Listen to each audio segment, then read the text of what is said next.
Do you see this last line? That's what we said for... Shark eyes. What? What? That was my joke for you. Let's try to sneak that in. How do you gut someone?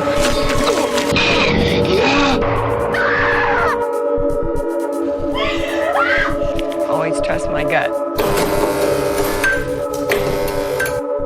Hello and welcome to Gutted. I'm Aleece. And I'm Tony, and we're here to talk about horror films. Happy Galentine's Day. Galentine? The fuck? I was going to say Galentine's, but change it to Galentine's. Tony doesn't like it when I stray from the script. You said Galentine. What the hell is that? Does it make any sense? It went from Valentine's to Galentine's to Galentine's. I have a shirt that says, "Let's go, ghouls." That just looks like a ghoul Halloween, but also those are not ghouls, those are skeletons. Well, it says "Let's go, ghouls," and I couldn't wear it during Halloween because it was still like 90 degrees outside.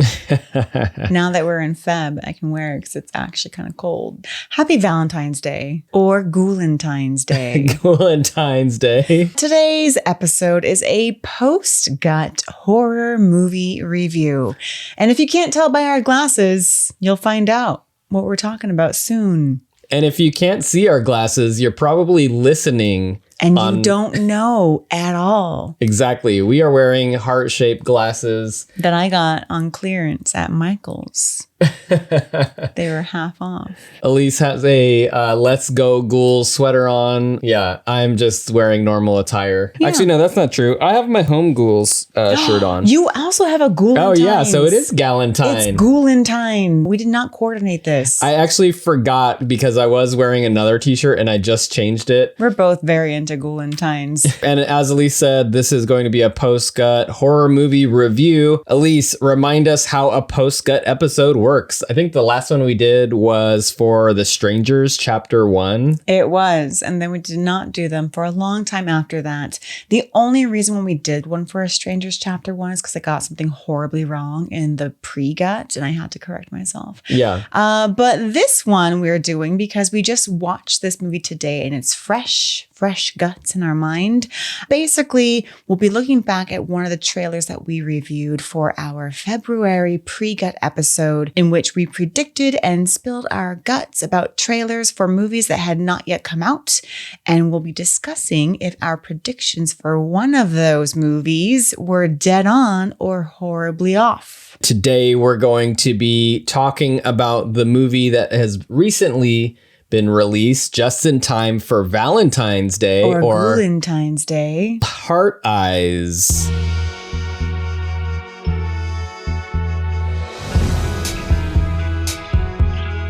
You're just too good to be true. Can't take my eyes off of you. You'd be like heaven to touch.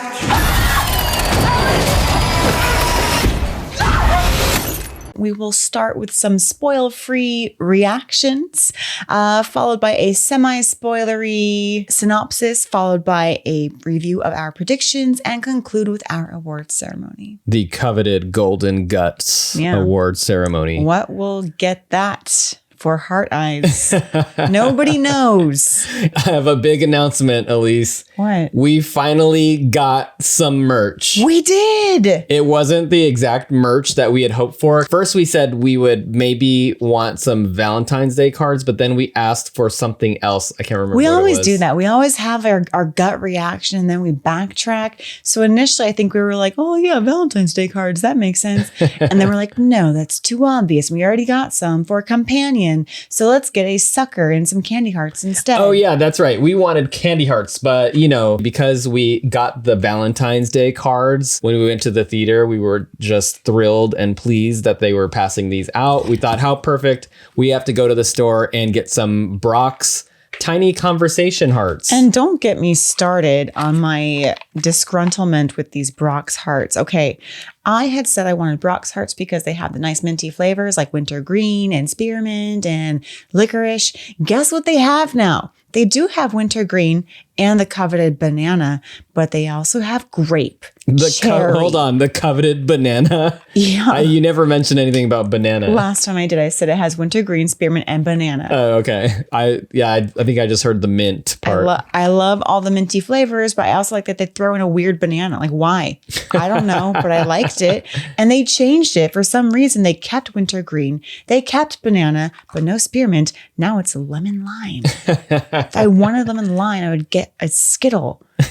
Ugh, upset Brox. Oh, it's not like how it was. But anyways, I wanted, before we get into the episode, I wanted to start us off with, I'm going to give you a candy heart. Okay. And I would like you to read the message. All right. And then maybe give it a horror or a slasher spin to it. This is the candy heart that I'm passing to Aleece. Let's see if she can read it. What does it say? I cannot read this because you know why?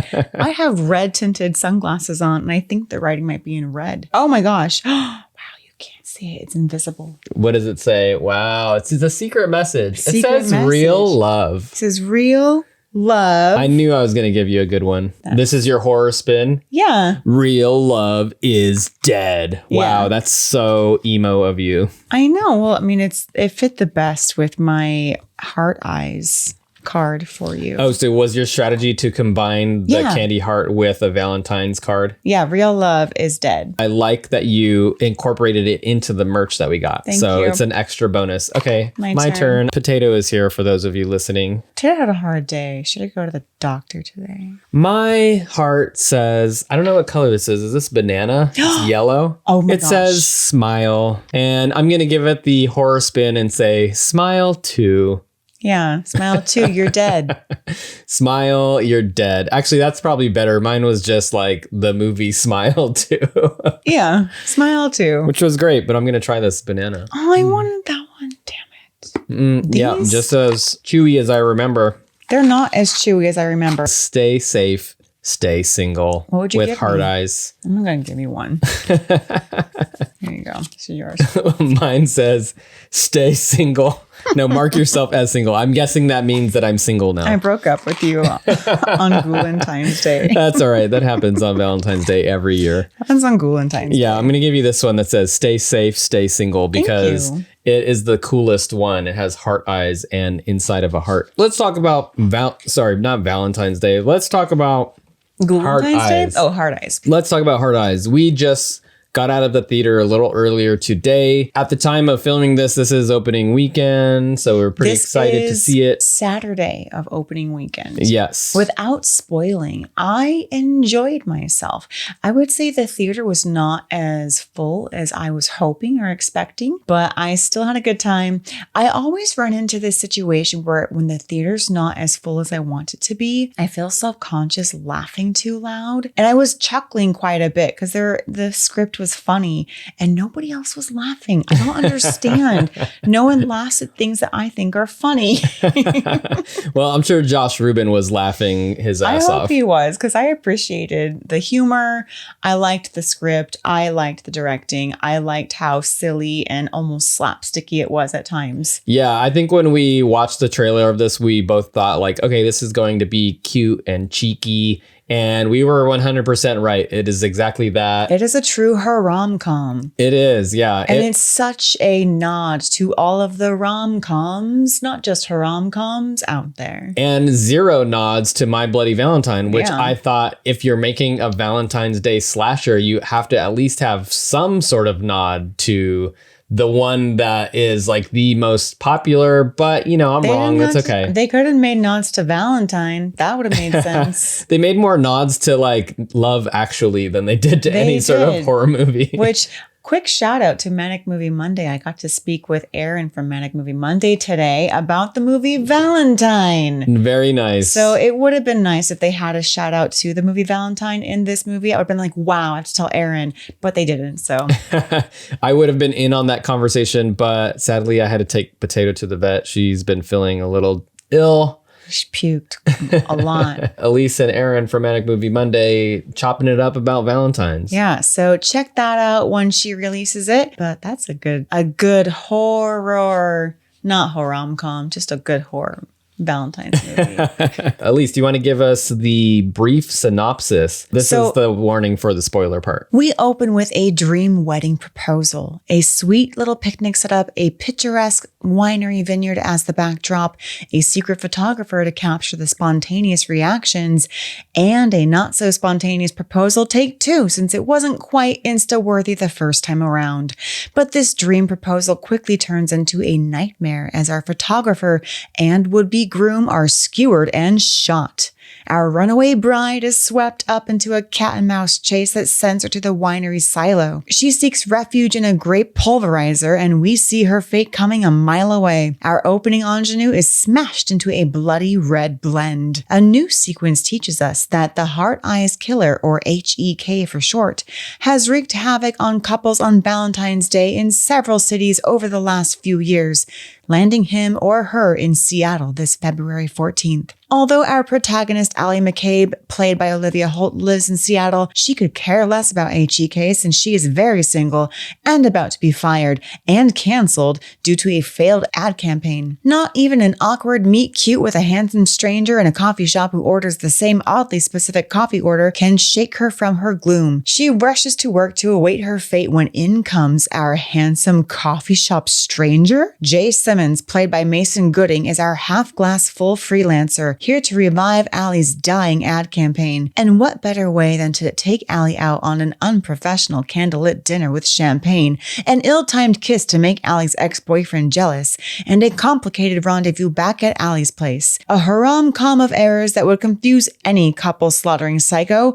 Our totally not a couple decides they have to platonically stick together to fight off Heart Eyes and end the couple killing once and for all. Very, very nice. Thank you. Okay, so Heart Eyes from the people who brought us Scream 5? Scream, the requel, and Scream 6. Also, Josh Rubin, who we know from A Wounded Fawn as an actor, but who we also know as writer and director of Scare Me and Werewolves Within. We also have some of the writers who worked on Freaky and Totally Killer. This is like a genre bending in a way. The Hor-rom-com.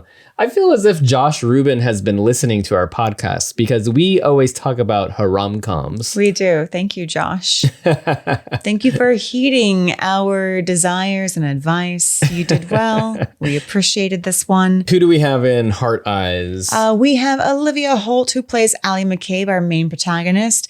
I don't recognize her from too much. I actually thought she was the main actress from Strangers Chapter 1, but she's not. We also have Mason Gooding, who plays Jay Simmons, our half-glass full ad campaigner guy. And we know him from Scream as the indestructible man. Who can get stabbed several times over across several movies and still survive. And he gets just as injured in this one, spoiler sorta. We also have Jordana Brewster, who plays Detective Janine Shaw. Who we know from Faculty. And she was also in Fast and Furious. And there's kind of like a little cheeky nod to Hobbs and Shaw, which is... Right. Like Jason Statham and... Wait, isn't Hobbs and Shaw in the Fast and Furious universe? It's like some sort of spin-off of Fast and Furious. I haven't actually seen it, but I was trying to place like, why would they make this reference to something called Hobbs and Shaw? I did wonder that too, and now it makes sense because it is in the universe of Fast and Furious. Yeah, so and they're trying to be cheeky, and they have Jordana Brewster as one of their leads. Although I read in the little IMDb trivia that was there before Jordana Brewster was cast. Huh. Interesting. So maybe Josh Rubin had Jordana in mind for the part. Who knows? He was like crossing his fingers, like, please, Jordana, say yes. And then she did. Yes. So if you dream it, it can happen. Good job, Josh Rubin. We also have Devon Sawa, who plays Detective Zeke Hobbs, her partner. And finally, we have Gigi Zombato, who plays Monica, the sassy friend. Yeah. And this actor, Gigi Zombato, is a newcomer. I haven't seen her in anything. Okay, so I was looking through. She was in a movie called Run, Sweetheart, Run. And if I remember her role correctly, she's pretty badass in that movie. And she's great in that. If she's the one that I'm thinking of, she does a great job. But I really haven't seen her in much. Yeah. She killed it in this. Very nice. We didn't mention anything about Devon Sawa. He's been in so many good movies, including Casper. Okay, which you mentioned in the pre-go. It like snuck past me, and when I re-listened to it after it was released, I was like, "Oh, Casper, that's his nod." I wanted to get a reaction from you, and you said nothing. So now our few listeners probably think that I only know him from Casper. I am fully aware of his filmography and that he's in way more horror movies beyond Casper, such as Final D. That's the thing is I think sometimes Idle Hands. Sometimes when you're podcasting, you get stuck in your own thought and Well, I wanted to warm up that episode and Tony said, no, let's go for it. And that's what happens. All right, here, take your Valentine's card. Stay single. Stay single. Stay safe. We will stay single for the remainder of this episode. Anyways, where did we see this movie? Where do we see all of our movies? Well, we, of course, went to AMC because one of the few subscriptions that we subscribe to is AMC A-List. And we have to, take advantage of that as much as possible. Yeah. So we did see this opening weekend. We didn't get to see it in Dolby or IMAX, unfortunately. They didn't have it in Dolby or IMAX in our city. Darn. Which was very obnoxious because they had freaking Dogman on reclining seats Dolby. Come on, I want to see Dogman. I mean, that's a kid movie, right? Like, what kid needs Dolby reclining seats for Dogman? I was very upset. I mean, I'm not opposed to fans of Dogman, but I was just shaking my head. We also realized that we recently, in our pre-guts, we forgot to mention, like, is this an opening weekend film? Is it a back burner? We've kind of just gone over like a cluster of movies and said, which one are you most likely to see opening weekend? And, I think just because of timing that it ended up being Heart Eyes. And that happens. I think if I were to go back, I probably would have said I would see it in theaters, but eventually. Right. But we did end up seeing it opening weekend. Maybe we can talk about like some of our favorite scenes before we get into predictions. Okay. Well, what were some of your favorite scenes? Okay. So Heart Eyes... It was like you said it, that it was enjoyable. I didn't think it was like a movie that blew me away or that was wildly original in some aspects, but I did think that it had great writing and it had like some kind of like punchy moments. One of which was the scene where there's sort of like awkwardness between the couple, Jay and Allie, and of course, like, in every romantic comedy, it's like, I don't like you. Oh, we can't be a couple. But for some reason, something happens where you end up in my apartment. Like, I feel like that's like a... Okay, so I just want to say, one of the things that the trailer was very misleading about was that it made it seem like they were a couple for the duration of the movie. Like, basically from the start of their meet cute at the coffee shop till the end of the movie, it made it seem like they were a couple. Like, they met each other at the coffee shop. Even though the Heart Eye Killers is running loose, they're like, you know what? This is fate. We're meant to be together. We'll have to fight the Heart Eyes Killer together. But not so. They actually were not a couple until towards the end when they're like, oh, we actually do like each other. This whole will they, won't they thing. You get sort of like the things that typically happen in a romantic comedy, but set in the world of a slasher. So like that automatically is like kind of fun, kind of clever. But what I was going to say, like one of my favorite scenes was when Jay goes back to Allie's apartment. And of course, like her apartment's a total mess. Actually, it starts out just kind of comical in general. She's like, oh no, I locked myself out of my apartment. How am I going to get in? And she's like, you know what? I'm just going to break the window. And I thought that was so funny.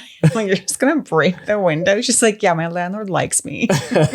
And she was about to break it. And he was like, here, let me do it for you. So he breaks the window and it's like, oh, ha, ha, ha. He's like, see, that's how you break a window. Actually, that's blood. Hold on. Yeah. So there are a bunch of moments like that in this movie that had us laughing, where it's like that cute moment in a romantic comedy, but then it's like interrupted by some like comedic relief thing that actually happened during their meet cute too, where they're like, we have the same order. And then the barista was like, actually, that's a very common order. Get out of the way. We're busy. Yeah, we're busy. So there are like a bunch of moments like that. Just to kind of backtrack a little bit, just talking about how the trailer wasn't as forthcoming with spoilers as I thought it was. I thought that was such a clever thing in the trailer to make it seem like they were a couple, when the reason why they're being pursued is because Heart Eyes spies them on their professional dinner date that Jay has, he's ordered champagne. She's like, no offense, but we are on a work date. And he's like, okay, yeah, no offense taken. And then as she's leaving, he's saying goodbye to her and she grabs him and kisses him because she sees her ex-boyfriend walking up with his new fling.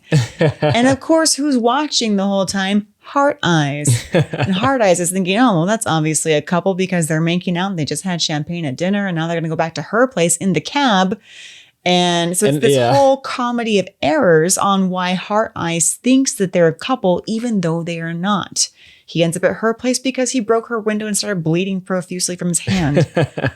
But I love this scene in the apartment because there are so many of those sort of like cute moments that are interrupted with comedy or, comedy of error or whatever. They end up in her apartment. And it's just, she's like a total like slob. Like she has a nice apartment, but everything is just like extra messy, like clothes piled on her sofa and her entire counter is like covered with like old pizza and remnants she's of frantically fast food. Trying to clean. She's like, oh, I lost my maid because she just won $1 million in the lottery. Take a seat somewhere. And Jay looks around. He's like, okay. And he's like, I'm not sitting on that couch. It's a cesspool. So he goes to her bedroom and sits down on her cleaner bed. And her room was actually pretty clean. Her room was pretty clean. So it's like another reason why he had to go to her bed because her couch was disgusting. Yeah. And so now he's in her bedroom and she goes and she's like, well, I actually studied to be a med student and I was going to be a doctor, but blood makes me vomit. So she's doing her best trying to get these like glass shards out of his wound. And they're having like a nice little moment together. And she's trying to hide her vibrator. Yeah, that's what I was going to mention. It's just like a funny moment where she like has her vibrator out and she kind of sneakily walks over to grab it. And of course, Heart Eyes is waiting for them in the closet. And then it's like a jump scare moment and she throws her vibrator at Heart Eyes. So I thought that whole scene was like really clever and funny, just like the way that it was written. And well coordinated. Yeah, well coordinated. It's the first time that they are in danger and kind of sets everything in motion. I enjoyed that scene. That was one of my favorite scenes. Yeah, that was a good scene. I will say the pacing and the comedic timing of this movie was pretty good. There are a lot of those scenes that were just like snappy and quick. There were a couple of scenes that I thought should have been heavily edited a little bit. Yeah. I think I know what you're talking about, but yeah, let's save that for that moment. Yeah. So Aleece, what were some other scenes that you really enjoyed or just moments or just thoughts about the movie in general? Let's see. Our next big moment is they're at the police station, right? And so Mason Gooding or Jay has been arrested. Everyone's like, we found the Heart Eyes killer. It's Jay. And Allie's like, no, it's not Jay. He was with me the whole time. We were trying to fight off Heart Eyes. Hobbs and Shaw are like, we don't believe you. We're going to arrest Jay. And they're questioning Jay in this derelict police precinct with like 3 employees working, or 4. There's like Hobbs and Shaw and some surly lady doing a word search at the front desk and some IT guy named Dave. And nobody else is in this police precinct. And Allie's like, we have to get Jay out of there, blah, blah, blah. Meanwhile, Jordana's trying to crack the case and trying to get a confession out of Jay. She's like, well, you were in the last 2 cities that Heart Eyes was in for those kills. That's awfully coincidental, isn't it? And he's like, I'm a freelancer. He probably doesn't even know where he's been. He travels a lot. I thought it was funny that Jordana Brewster's character, Detective Shaw, was kind of flirting with him. She was like hitting on him. Yeah. She's like, what do you look for in a woman? Yeah. So you can tell that from the start when they introduced her that she was a sort of unhinged detective. It did make me think the whole time like, oh, our prediction of that she's in on it is probably true, because you could just tell something was off about her. When we first meet her, she's on like a dating app at the crime scene, like in the vat where that first like couple, the lady from the first couple was killed, and she's like in the blood, taking up bits and chunks and stuff of scalp and hair. But at the same time, just like, oh, look, there's a match on my dating app. And she just had this kind of crazy look to her the whole time. She did have like a crazy glint in her eye the whole time. And then she finds a ring at the crime scene that says JS, the initials JS. S on the inside. They're like, oh, JS, let's put this into evidence. And of course, Jay's last name is what? Simmons. His initials are JS, and that's why he's the prime suspect. But I will say one error of the writing is that when Jordana Brewster's character introduces herself to Jay and Allie, she's like, hi, I'm Janine Shaw. I'm like, JS, come on. That's too. Why would you introduce your first name? So you either have to just call yourself Shaw or maybe have other characters who are also JS. Yeah, you should have just introduced yourself as Detective Shaw, and maybe your name tag says J. Shaw. And if you are an astute observer, then you could see that her first name starts with a J. But the minute she said, my name's Janine Shaw, which is like the first 15 minutes or 20 minutes, like, oh, it's her, obviously. Well, I didn't think that the reveal of this was the main point of the movie anyways. It was like actually kind of one of the weaker moments for me. Was the reveal, yeah. Yeah, but we'll also get to that later. I wanted to ask you what you thought of the opening scene. Like, I immediately was laughing at that first scene. I was too. That was a cute scene. I love how it's this maybe stereotypical trendy couple, and they have this whole orchestrated backdrop for this proposal, and he gives her a strawberry and she bites into it, and at first she's like, oh my god, and there's a ring in the strawberry, and she's like, I told you not to put it in my food. anyway, keep going.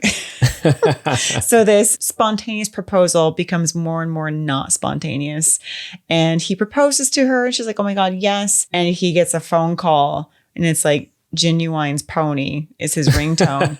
And it's his photographer that he has to capture the magic of the spontaneity of the moment. And the photographer's like, I didn't get it. Can you like reset back to 1 and do this again? They're like, okay, fine. So they recreate the moment and they do the proposal again. It's totally just making fun of that social media influencer, and everything was just cheesed up to like the max level. Yeah. And then they get killed. And I did not realize that was probably a grape.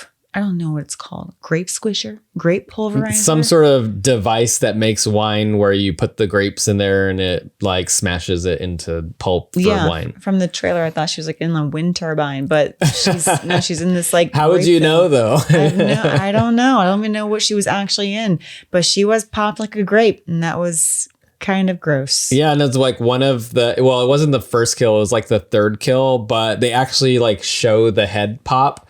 And it's obviously CGI, but I thought it looked pretty good. Yeah. I was like, oh, okay, we're going there. Yeah. I thought that it was going to end up being like one of those super gory type slasher movies like Thanksgiving. That's why I kind of had that in mind too. But I don't know. I feel like that wasn't even the main star of the show. I feel like it was more of like the relationship of this couple, and they're kind of cute, and the relationship and the writing, but they're being chased by a serial killer. Yeah, it was really like if you take a romantic comedy and you just add a slasher into the mix. And I almost wonder, like, did they write a rom-com first and they just peppered in sequences of death? Yeah, totally. Yeah. So they're chased by Hard Eyes and they end up in all these different places. They're in the police station for a little bit. Then it was kind of like, case solved. They got him. Right. So at the drive-in, that's when they have this showdown with Hard Eyes. Hard Eyes kills the promiscuous couple in the van with the tire iron. And somehow they end up killing Heart Eyes. She just smashes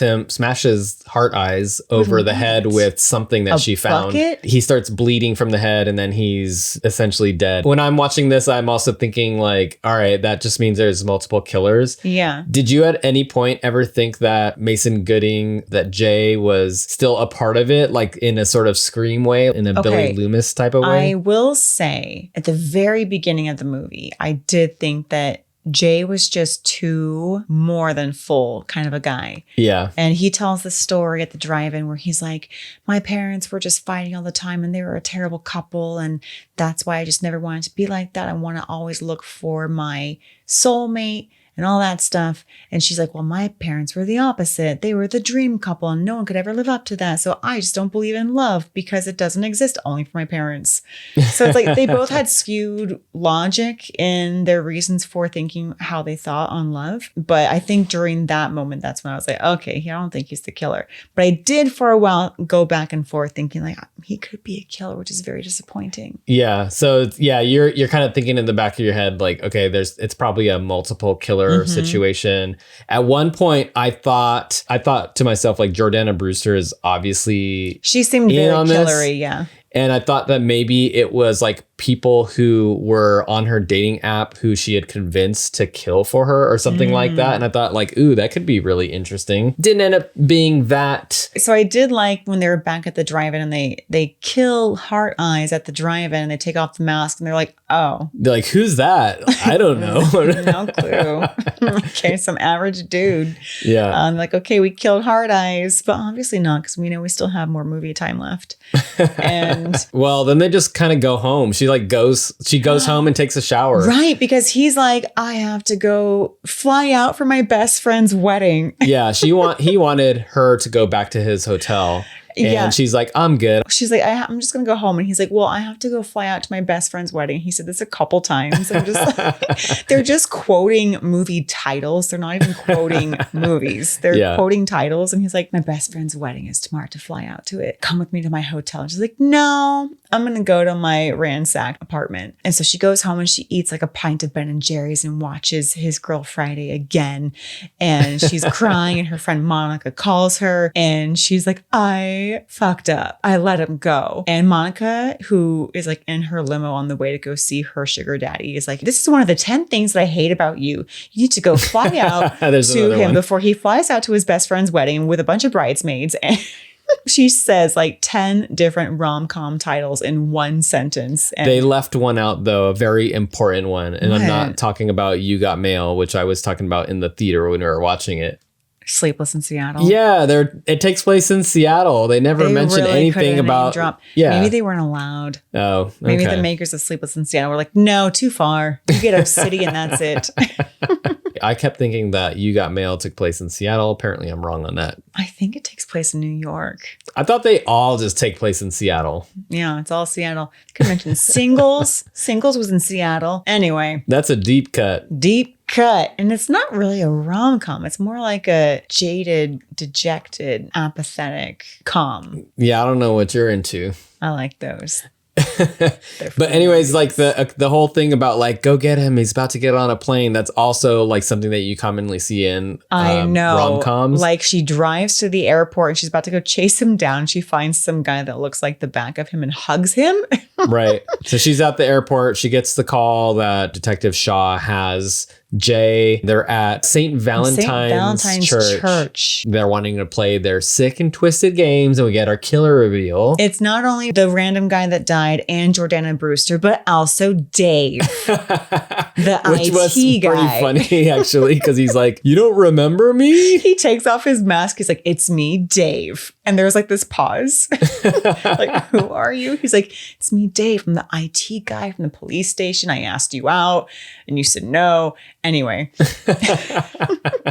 I thought that was like pretty funny. That was funny. Yeah. The rest of the reveal scene, I thought just became the cliches that you see in slasher movies where it had a fight sequence that went on a little bit too long. Yeah. But I did like most of it where it's like they give her an ultimatum. They give her a gun with one bullet in it. And they're like, you have to either shoot yourself or shoot Jay. Those are your only options. So you either have to say you don't love him and shoot him or say that you do love him and shoot yourself. And she like goes to shoot herself and she's like professing her love to Jay. She's like, I know I've only known you for one day, but I do love you.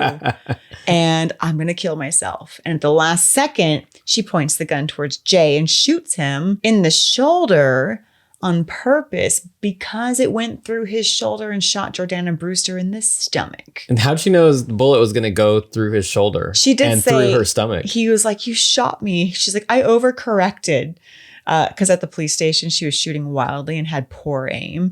And I guess she, at this point, had learned how to correct it, but overcorrected and actually shot Jay. So they have their final showdown. Jay and Dave are fighting, and Jordana and Allie are fighting, or Allie and Shaw are fighting. Dave gets pushed into a bunch of candles and wax and shot with an arrow in the face. Jordana gets skewered by the St. Valentine's statue that has this whole sword just jutting straight out. Yeah. And she gets skewered in the neck. And then slowly the weight of her body causes her head and her body to separate. She's decapitated. And we see that Allie no longer has a fear of blood because she's watching Jordana's body separate from her head slowly. And at this point, I'm kind of thinking, you know what? This is going on too long. I wanted Allie to just yank on the body and let it be done. Like, hurry, come on. Yes, like separate by by now. I'm over the blood and I want this to move along. Yeah. And of course, we get the final jump scare from Dave, who's still alive. And then they just kind of like shoot him with like a little mini crossbow. And he's done. Cupid's arrow kind of thing. Yeah. A few things went on too long, but overall cute. And then we cut to, I think, a year later at the drive-in. At first, they're like, isn't this kind of sick that we're at this drive-in where all these people died and we almost died? Jay is like, no, it's symbolic because it's where I realized I loved you. She's like, aw. And, and he pulls out a ring box and she looks panicked. He's like, I don't want you to panic, but I want you to move in with me. And he has an apartment key in the box. And she's like, I don't want to move in with you. And he's like, what? And she pulls out a box and she's like, I want to be with you. And it's a ring. So she proposes to him and he says yes. Yes. Nice little flip of norms, roles, and all of that. So, I yeah, actually almost proposed to you. I know. You told me that. I know. I was picking out a ring. It is was because not I very good. was taking too long to propose once we had kind of figured out that that was the direction we were going. I was like, let's get the show on the road. Yank that body off. Yeah, the reason why was because other people were proposing, and then I was like, dang it, I can't propose now. And then also Okay, I had to true. plan out the events that I was going to do and all that stuff. That's true. It was in a time where a lot of our friends were starting to propose, and it was like one after the other. And I was like, dang it, hurry up, Tony. You can't steal their thunder. Anyways. Anyway, I was picking out some very lame rings for Tony, and I'm glad that he proposed first because mine were terrible options. Well, was one a ring pop or a Cheerio? Because I would have wore that. A Cheerio? Yeah. The spindly little finger. Exactly. All right. I feel like we should get into our review of predictions. Kind of a fun thing about the post cuts is that we get to go back and talk about the predictions that we got wildly wrong or the ones we got right. And I think in this case for Heart Eyes, we got a lot of stuff right. I feel like we did. Yeah. Usually we're pretty wild in our predictions. Like a lot of them will involve like towns getting nuked for no reason. I think we've strayed from that. We've no longer guessed nuking of towns. But I'm going to start off because I did say in the pre-gut, I suggested that Jordana Brewster was in on it. I think I said it'd be really cool if she was Heart Eyes. But then you said it's probably not going to happen. I said it's probably not going to happen, but it would be really cool if Jordana Brewster was Heart Eyes. I know she's the cop and I saw her shooting, and it would be awesome if she was Heart Eyes. And sure enough, she was. She was. So I'm going to still take that because I did say it would be cool if she was, and she was. Yeah. And we talked about how we did really like her in this role. She played it crazy from the start. Yeah, it wasn't like in Scream 6 where they played it normal the whole movie and then in the reveal they're psycho. I hate that. She played it kind of creepy and weird the whole time and it made sense. Yeah. Sadly, her partner, Devon Sawa, we kind of were talking about like how he is a character in movies these days that usually gets killed. And yes, he gets killed. He does. So, he gets sliced up the junk. Yeah.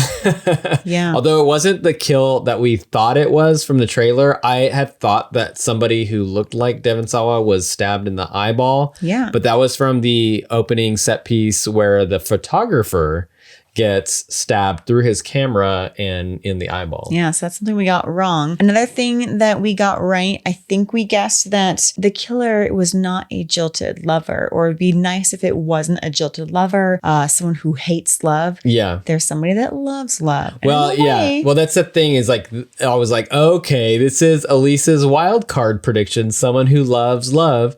But it ended up kind of being that. kind of. It's like people, it wasn't quite they love love, but like they loved having a kink, and their kink was killing. So in a way, they loved their kink and they loved love. Yeah, and they loved each other and they had this throuple thing going on, They which did. is kind of funny. And they didn't care about the third guy that died at the theater, which was kind of funny too. Poor guy. I don't even know his name. So I had made the prediction, and this was my main prediction, that this movie is going to be a sweet slasher with a hint of comedy. And yes, that is exactly what it was. Maybe a little bit more than a hint. At some points, it did end up being a little slapsticky. And I think it's because Allie's character was portrayed as very clumsy, which a lot of these heroines in romantic comedies are portrayed as clumsy. So it made sense that she was falling all over the place. They always make them all cute and clumsy and quirky. Yeah, I guess that makes sense. I could see how, like, when you're writing out that scenario of the script, then that would make sense. Doing it in the beginning is kind of funny, but then after a certain point, it kind of like took me out of the action at some points. I didn't mind it. Like, she's at the airport and she thinks that she finds Jay, and she runs over to him and she like goes and hugs him. And it's like this special moment. It turns around, it's a different guy. Okay. I thought that was kind of funny because she just went for that hug. And It was funny. Yeah, I agree. It was funny. But at this point, it's like that sort of delicate balance of horror and comedy where I was more in the horror moment at that right, because point. now we're at the climax and we need to speed it up and get to Right. Yeah. The last moment of comedy should have been that final monologue from Monica. Yeah. Where she rattles off the 10 movie titles, and then Allie runs to the airport and doesn't find Jay and then gets the call. So yeah, we could omit that, she hugs the stranger, that little comedy piece there. I feel like after the monologue, there should not be any comedy really until we get to the very end. Yeah. And then our final prediction that we got correct was that there will be a final couple, which was a fun idea for a romantic Hor-rom-com slasher movie. Yeah, I was actually relieved that Jay, aka Mason Gooding, was not one of the killers. It was nice And to that he have. didn't die. And that he didn't die. He did get stabbed a bunch and shot, but he got to be part of that final couple. And we know that this guy can take a beating after seeing can. him in Scream getting stabbed like 35 times and then being carted off with his thumbs up and a little coffee at the end. I'm good. The most creative predictions that we had, By most creative, do you mean like horribly wrong? just like wrong, but like creative still. I had one that was, it was not so much a prediction. It was just a bad observation from the trailer. Yeah. I thought that the scene where they're in the police interrogation room, I thought that Allie somehow found an Uzi and was like shooting through the glass and just trying to kill whoever was in there. I don't know how you saw Uzi. I never saw Uzi. I don't know. I mentioned that she had an Uzi and she was trying to shoot hard eyes, but It would have been cool. She didn't have an Uzi. yeah, it was clearly just like a police handgun thing. Yeah. And then I had a throwaway prediction that Hard Eyes was someone's mom. Definitely not the case. And then we were both kind of leaning towards that it might have been a jilted lover, but I'm very glad that it wasn't. They didn't go for the kind of obvious motive for the slasher. The whole I'm jealous or I'm upset by my own shitty life is kind of like a hackneyed reason. We don't need to see that in a killer reveal. You said you had a wild card question. Before we get into the awards, we like to have just a little moment of levity, as they do in horror movies. Our awards have plenty of levity. They are serious. Yeah. In the pre-gut, I said that Hard Eyes reminded me of a cross between My Bloody Valentine and the Emoji Movie. Because I had not realized that Heart Eyes was the smiley face emoji with heart eyes, which they never really touch on in the movie. And also they never really touch on anything about My Bloody Valentine, whatever. I was going to ask you if you could make another emoji inspired slasher movie killer, which emoji would it be? Crying cat. A crying cat. Or you had that answer like right away. I feel like you had that answer before I asked the question. Because I've already written the script. It's called Crying Cat. Josh Rubin, let me know. Yeah. There you go. The spinoff, the crying cat emoji killer. Yeah, it's just this sad cat crying, killing people. What's the one with like the cash in their eyes? Or the money coming out of the mouth as the tongue? Oh, yeah. Greedy Mouth? Greedy Mouth, yes. Greedy Mouth. Yes, we need to see Greedy Mouth, which Yeah. is going to be the next movie in the Heart Eyes franchise. Yeah. Or that Foggy Face. Foggy face. That's Kind of fun. It's kind of like the Invisible Man, like Kevin Bacon style.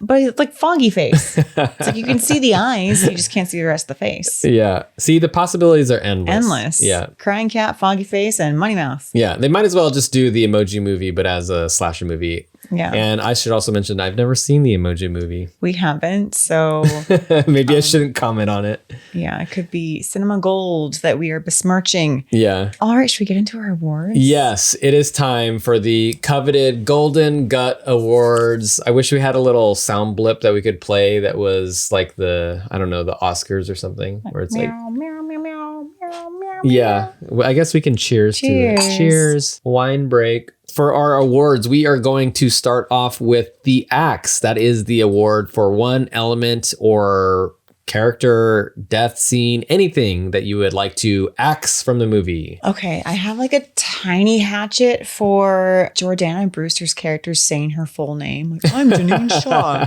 You've already aired your grievances on that one. I already aired my grievances on that. So tiny hatchet. But my main axe is going to David, the IT guy, coming back for the final scare. His head's already covered in wax. He's already been shot in the face with an arrow. And Jordana Brewster has already been decapitated in a slow, agonizing way. So it's like nothing can top that. And then freaking David comes crawling back and dies again. My main criticism of the movie is that it did the romance or the rom-com part really well, but it didn't do the horror part as well. It had some good jump scares. It just had a couple moments and just a few that needed to be tightened up a bit. And that was one of them. Yes. And speaking of tightening up scenes a bit, that would lead directly into my Axe Award, which would be not all of, but most of the van scene at the drive-in theater. They're kind of like having a cute conversation, and then the like hippie couple is like having sex in the background. Yeah. And it's funny, but half of it, or maybe 3/4 of it, needed to be cut. I agree. I also did kind of feel like the moaning in the back of the van was distracting from what our main couple was saying. Basically, what I gathered was that the reasons why Jay and Allie felt the way they did about love, but I didn't take away everything that they said because I was so distracted by the sex noises in the backseat. For me, that was like one of the weaker scenes. I agree, actually. Also, like, I agree with you because you mentioned like that last final battle, and I also think that was one of the weaker scenes. So it makes sense that those elements from those scenes made it to our Axe Award. Yeah. I don't think we wanted to get rid of either of them completely. Just tighten it a little bit. What gets your first aid kit award for any character who was killed who you would like to bring back to life? Okay, so we didn't even talk about this character in our discussion of the movie, but it was the taxi driver who drove them. I forgot The about poor him. taxi driver who's playing his love songs, and he's like, oh, you guys are a cute couple. They're like, we're not a couple. And he drives them to Allie's place. He even waits in the cab because she's like, don't leave. Jay's coming back here. Jay and Allie go up to her apartment. She tends to his wound, and then Hard Eyes chases them down outside and shoots the cab, and the driver dies. I'm like, oh. Yeah, that was sad. He's not even a couple. I mean, he's probably married. Maybe Yeah. he's married, but we don't know that. He dies. Not fair. I thought you were going to say the random drive-in theater goer who was like, horrors, and then just like immediately gets stabbed. No, I actually didn't mind that he died because like he was being a turd. Even if you think that Hard Eyes has been caught, you don't see somebody wearing the costume of a killer that just had been prolific until that day and not react. That was on you for not being smart about the situation. Kid was too cocky. So is that who you picked? No, that's not who I picked. My first aid kit award goes to Devon Sawa, who is the partner of a serial killer, of course. That always happens. I feel like, crooked cop serial killers, that always happens. But anyways, I just wrote that he's not ready to become Casper yet. Aww. So I couldn't really think of who else I would bring back. We didn't really spend time with any of the characters who died. Although I do agree with you with the cabbie guy, because we did spend some time with him and he was a nice man. Guy. And he waited for them. Yeah. And it's like he didn't have to wait for them. He could have been on his merry way and survived. Yeah. But he stayed because Allie told him to. So I just chose Devon Sawa just because Devon has been getting such a bad rap in movies where he's just killed off. Just killed off. Yeah. Left, right. The reason why I did not pick Devon Sawa's character is because he was kind of creepy towards Jordana. That's when true. we see them, I think outside the winery, she makes a comment about how she's like on all these dating apps. And he gets way too close to her and grabs her arm. And he says some creepy comment like, you just haven't found the right man yet. I'm like, ew, you're her partner. Back off. So I did not choose him for that reason. Well, yeah, okay, fine. I'm choosing the guy who randomly got killed in the kid at the theater. Yeah. Fine. I guess he was a kid. You can pick him. All right, Tony, what gets your second kidney? And this award goes to what character would you give a spinoff to? I'm giving my second kidney award to Monica because of her knowledge of romantic comedies. And I'm hoping that the spinoff will be a BFF horror movie that is also a slasher. So instead of like a rom-com, it's more of like a best friend movie. Kind of like a Bridesmaids. The wedding of Jay and Allie. Yeah. And Monica's the bridesmaid and she has to try to kill the killer before the killer kills Allie and Jay. Yeah, you wrote it. Okay, where's Josh? Josh, we have the idea. We have another Hor-rom-com. We have like 3 or 4 installments of this franchise. So just hit us in up. addition to Crying Cat, we also have... Well, Crying Cat's the killer in this spinoff, Crying right? Cat is the killer. Yeah. I completely agree. I loved Monica. I want to see more of her. She had the best lines, the best comedic timing, and she was fun. Give that woman a spinoff immediately.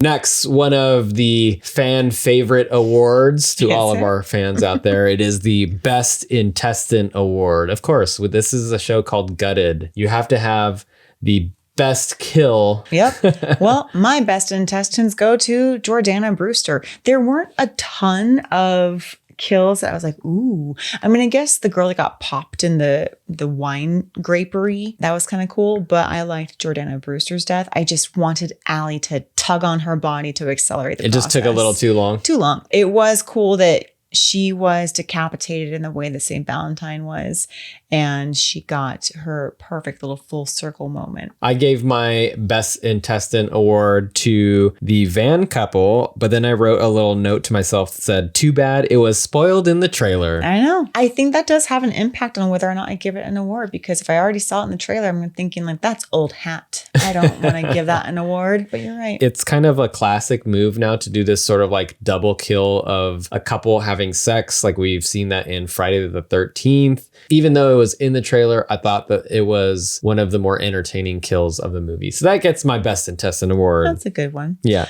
All right, Tony, what gets your silver spleen? This is your second place award for any element, character, or whatever of the movie. My Silver Spleen Award goes to the concept of the movie, which is the cute romantic Hor-rom-com. The romantic comedy element was stronger than the horror. It was still overall like cute and clever. And we have been talking about Hor-rom-coms for a couple of years now. And I'm glad that I finally saw a very solid Hor-rom-com. This was a very solid Hor-rom-com. My silver spleen goes to Monica, played by Gigi Zambada. I liked her performance. She was funny. She was funny. She had great timing, and she had the best line/monologue in the movie. She did have the best line in the movie, yeah. She did. And I also like her final line. So stay during the credits. She's also a friend who's not afraid to use your trauma as a joke. Yeah. So she has ill-timed jokes, but she's still your best good buddy. Which is why we're going to love her, seeing her in the Best Friend spinoff. We have made it to our final coveted Golden Gut Award. What is the best element that gets your Golden Gut Award? My Golden Gut goes to the script. I feel like there were quite a few lines that were very chuckle-worthy. And I Chuckle-worthy. I chuckled quite a bit. And yeah, like I said, I chuckled at Monica's lines. And you can't have those chuckly lines without that script. Good writing. Good job, guys. I agree with you 100%. There were tons of lines that were guffaw-worthy, that were knee slappers. The setup of everything was really cleverly written. The little throwaway lines and all that stuff. This doesn't really get an award, but I do appreciate that the trailer did not spoil the entirety of the movie. I like that the trailer did not let on that our main couple was actually not a couple for a good portion of the movie. That was a nice surprise that I didn't see coming. Great job, Josh Rubin and writing team. And trailer editors. Let's move on to our blockbuster rating. Aleece, is Heart Eyes a staff pick, a main shelf, a bargain bin rental? Sorry, what is that? A dollar rental? Or a bargain bin buy? Yeah. I'm confused by these. Staff pick, which is going on that coveted staff pick shelf. You only get like 5. There's the main shelf. There's a dollar rental. There's a dollar buy and keep. So when you have to rent for $1, if you're going to rent it for $1, why don't you just buy it for $1? No, I want it back. Like I said before, these rentals, you cannot have them. You rent them for $1. They're bargain rentals, or they are bargain buy and keeps. Yeah, or, so you want to get rid of it. Okay, so you're coming from the perspective of the blockbuster owner. Yeah. Okay, like, got it. This is my franchise. I want some of these bargains back. Some of them I don't want to come back. I want you to just take it off my hands. Maybe 25 cents. I don't know. Or is it a back alley dumpster? That's the one you're just throwing out. This Throw it movie out in the sucks. Throwing trash, it out. light it on fire. What is it? It all Tony? makes sense to me now. I always was looking at it from the perspective of the customer. You're coming at it from the point of view of the owner. I'm a small business owner. This is my blockbuster. I always thought it was like, I'm walking in as a customer. Where am I going to find it? That's why I was always confused by the I know rental versus exactly where buyout. my bargain bin buy and keep is. It's in the middle of the floor. The dollar rentals are actually on a shelf somewhere. They're just at the bottom. All right. Thanks for clarifying that for You're me. welcome. I've been kind of like scratching my head over that for After all these months. years. Yeah. I don't know Yeah. if we've talked about it for years. Fine. After but- all this year. Okay. Can it be between main shelf and dollar rental? Fine. I feel like for me, this is a solid main shelf. I'm sticking this on my main shelf. No questions asked. My criticisms, as I've said before, is that it did the comedy and the rom-comedy better than it did the horror. So it reminded me more of like a movie like It's a Wonderful Knife and less of like a Freaky, which I think did the horror and the comedy a little more balanced. I will say though, I enjoyed this more than It's a Wonderful Knife. I feel like It's a Wonderful Knife was reaching too much in several aspects. But I feel like this just had a couple moments that could have been tightened up, and that's it. I really liked it. For me, it's a solid main shelf. I'll give it a main shelf, but it's not a solid main shelf for me. It could easily fall into the dollar rentals. So like after a month, it's going to the dollar rental section.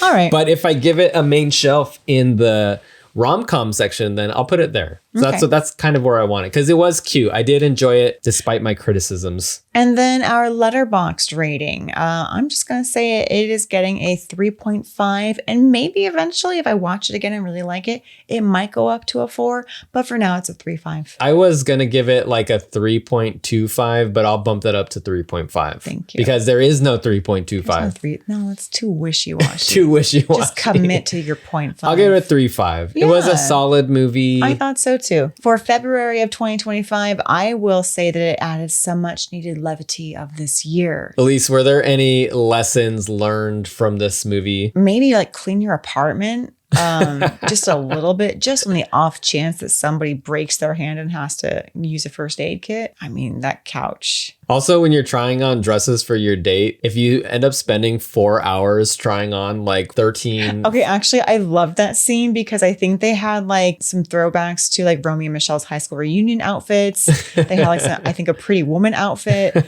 They just had this montage that echoed the montage of all these other rom-coms that we've seen in the past. I thought that was cute. It was pretty funny, but you know, that's what set everything in motion. Before you leave, make sure you get your keys. If you had your keys, then Jay would not have come into your apartment with you, and you definitely would have been killed by Hard Eyes. Okay, yes. So because they had the two of them working together, they were able to fight off Hard Eyes in that moment. So good thing she spent 4 hours trying on dresses and was absent-minded and left her keys. I guess I really learned no lessons then. Clean your apartment. Clean your apartment. Have a sitting space for your couch. No, but if she cleaned her apartment, she wouldn't have had the vibrator on her desk and couldn't have thrown it to distract Hard Eyes. Well, maybe Hard Eyes would have stayed in the closet then. He would have been like, I get it. You're actually not a couple. You are just a failed med student trying to clean his hand. But because she opened the closet door, he felt threatened and had to kill or try to kill them. Yeah. Any last thoughts before we get out of here? Happy Valentine's Day, everybody. Hope you all have a great Valentine's. Stay safe. Stay single. Thanks for watching and or listening. Thanks for watching. Thanks for watching and or listening. This has been another episode of Gutted. Leave us a comment. Oh, yeah. Like, follow. Yeah. Thanks for watching and or listening. Leave us a comment. Be sure to like, subscribe. Send us an email. A rating. Put a little emoji comment in the comments on YouTube. Send us a Valentine's Day card of your favorite horror movie. Send us a Valentine's Day emoji because sending us a card would be a lot of effort. Send us an emoji of the next slasher movie that is inspired by an emoji. Thanks for watching and or listening. This has been another episode of Gutted.